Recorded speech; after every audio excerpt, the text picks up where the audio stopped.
Webinars are the marketing tool that keeps on giving, but chances are you haven't held one or you don't hold them consistently, and that's not surprising. Holding a webinar can seem like a daunting task, and many businesses choose not to put in the effort.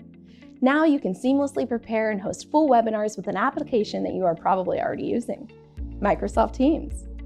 Microsoft Teams makes it easy to schedule and hold webinars directly from the application.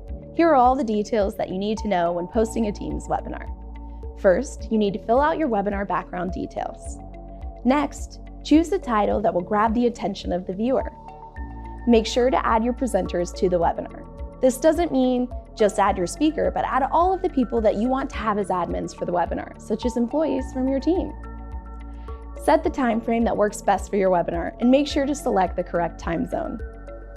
Include your meeting details below so that admins have added context for your webinar.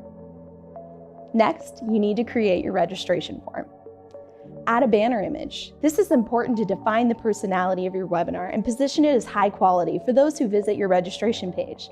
The constraints of the banner image are 918 by 120 pixels, and it's best to add an image that isn't cluttered. Add your speakers. Make sure to include the name and biography of each speaker so that visitors can get an idea of your presenter's qualifications. Add your title to this form.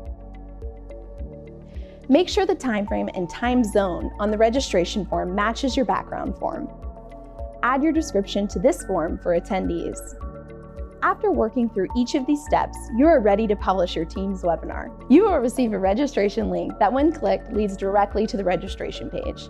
And finally, you can locate your webinar by opening your Teams calendar and finding the date and time that you scheduled it for. When it comes time to host, use this area to start the webinar for attendees. Thanks for watching, and please reach out if you have any questions about Microsoft Teams or any of the technology at your business. We'll see you on the next one.